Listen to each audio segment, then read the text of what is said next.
Hey, Stinker Butts, it's me, Keisha, and I'm here with this week's All to Y'all Shade, Belle Collective Season 4, Episode 8 review. I had no idea that tonight's episode was the season finale. Why did they only have 8 episodes?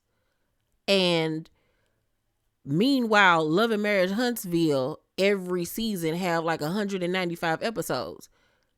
What is going on over there at OWN?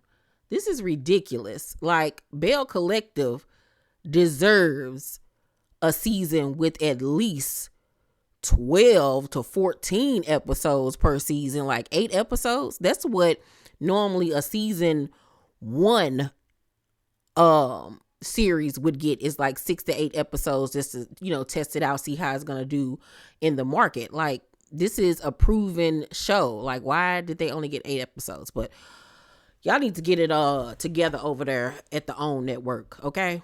The episode begins with us finding out that it's Cliff's birthday and Latrice, his wife, has forgotten it. But can't be too mad at her because he doesn't even know when her birthday is either. And she says this was the first time she ever forgot. But guess who didn't? His boo thing, his side piece, Glenn. Glenn did not forget. He set up a little dinner for his boo kitten, honey. He and Leticia, as well as Latrice and Cliff, and Latrice homegirl, the publicist, I forgot her name, and another couple got together to do like a hibachi grill type of joint or whatever. Leticia, however, is tired of Tamara and her antics.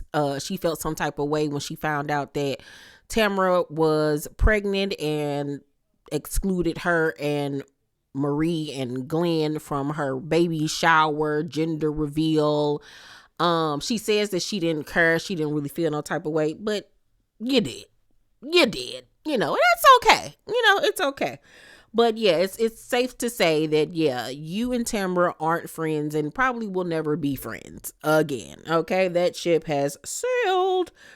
So Marie and her mama go to therapy, and she reveals to her mama that when she was younger, she used to fantasize about not waking up. That's how much, like, she missed her mom and needed her mom and everything. And her mama responded with, you don't have to torture me, by, I guess, telling her this. But it's like, lady, don't you think you're torturing her by continuously choosing drugs over not only yourself, but her and the rest of your family? But she's torturing you by telling you how it felt to be a motherless child and to be a child whose mother suffers from addiction and still is years later. Like, the selfishness of it all. But once again, she suffers from addiction, so you can only do but so much, But I feel bad for Marie. I really honestly do. So then we learn that the Bells were invited to the state capitol, okay? And in the beginning, I'm thinking like they were honored, like they got some type of plaque or something or another. But we find out later in the episode that it was literally just a tour of the Capitol. So, there was really nothing to be upset about. This is like something that 5th graders do for a field trip and go to McDonald's afterwards. I mean, okay. But the way it was brought to Marie, it was like the Bells were being honored and she was excluded, okay? And she believed wholeheartedly that Tamara was behind it. We also found out that the day that the Bells were at the Capitol, Essie went up there to check some heifers because she felt like it was dead wrong that they still showed up knowing that Marie was uninvited or excluded, which is messed up because I feel like if all of us aren't invited, none of us should go. But with this, it was just a tour. Like, it's not like they were getting a Medal of Honor or anything like that. I wouldn't even care, to be honest with you, because anybody could take a tour, child. But like I said in the beginning, Marie thought that they were actually getting like honored. But then when you saw the video footage, like nobody had on makeup, people had on jogging suits and sweatpants and stuff. It wasn't even a deal. So, Leticia tells Glenn the story as she's getting her makeup done for Marie's lupus gala. And she says that after the fact, she thought that if Marie wasn't invited. None of them should have went. Well, in solidarity for your friend, you shouldn't have went anyway. Even if you did think that y'all was getting honored, which obviously they didn't. Marie is your girl. Marie wouldn't have went without you. But Letitia to me is all for self anyway. I mean, to be honest. So it's the lupus gala. Letitia ends up not coming because she's sick. Akeisha looked so pretty. I loved her half up, half down hairstyle. Her dress was immaculate. Body was popping, skin popping, makeup popping. Everything was so put together nicely. I also loved Latrice's look. I loved her black and white dress with the bow. I loved her hair. She looked beautiful. Marie looked great. The ladies really showed up and showed out.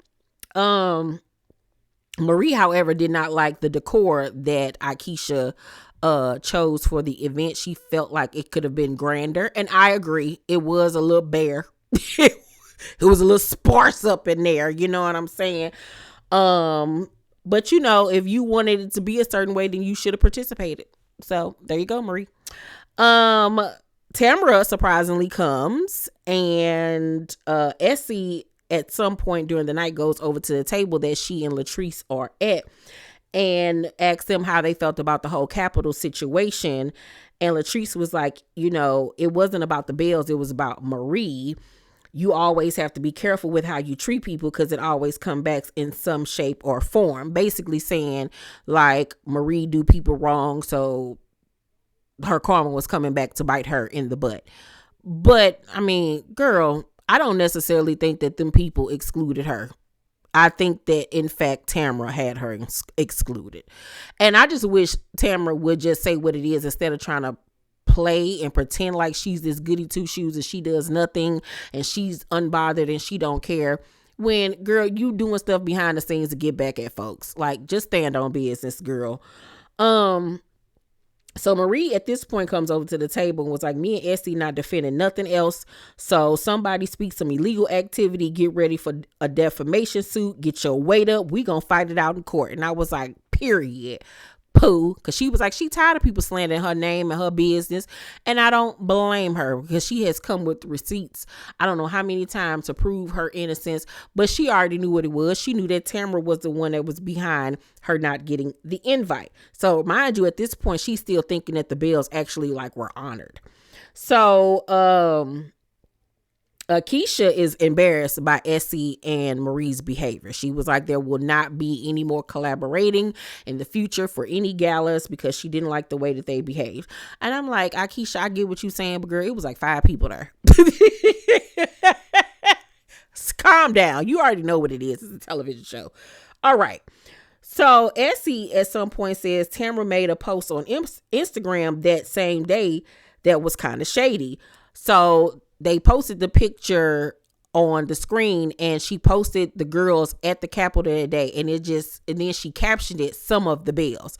And that was a direct shot at Marie. Like with that post, it was obvious that she was taking shots at Marie and that she was behind it. Like, okay, Tamara. So as she's about to leave, Marie, pulls Tamara and was like, you know, it was messed up that you had me excluded. Tamara denies it, of course, and was like, okay, good night, girl, and leaves. She stopped Marie mid-sentence. Marie was like, I know this heifer didn't.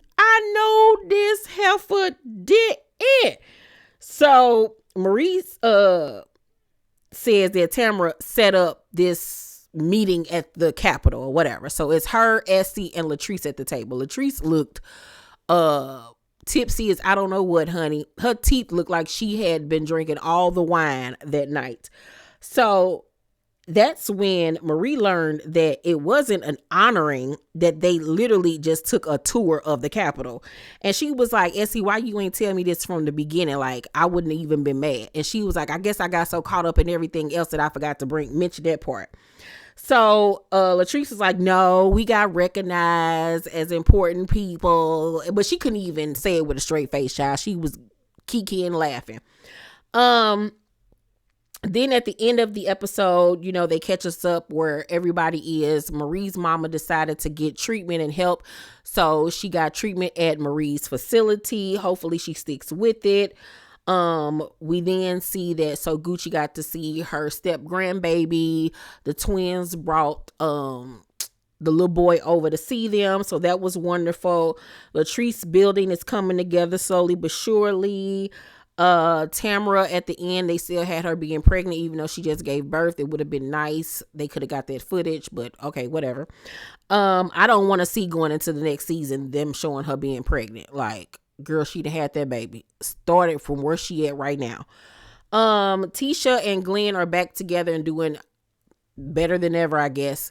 And next week is reunion part 1, and I cannot wait to get into these fashions, baby, because what I saw tonight, woo, made my eyes bleed. Okay. Overall, I'm gonna give this season finale episode of Belle Collective a C-. It really wasn't a very dramatic season finale for me. It was kind of anticlimactic for me a little bit. It could have had more pizzazz. It didn't give what they thought it was gonna give. You know, they could have came better with that, and I'm still upset that it was only 8 episodes for this season. Like, that is trash behavior. Y'all can cut Love and Marriage Huntsville episodes in half and give the rest to Belle Collective, okay? Kingdom Reign and Oprah Winfrey Networks, get it together, okay? Y'all let me know what y'all thought about the season finale episode of Belle Collective. Let's talk all about it. Make sure to thumbs up this video, like and subscribe, and hit that notification bell button. I love you guys, and I'll see you on the next video. Bye.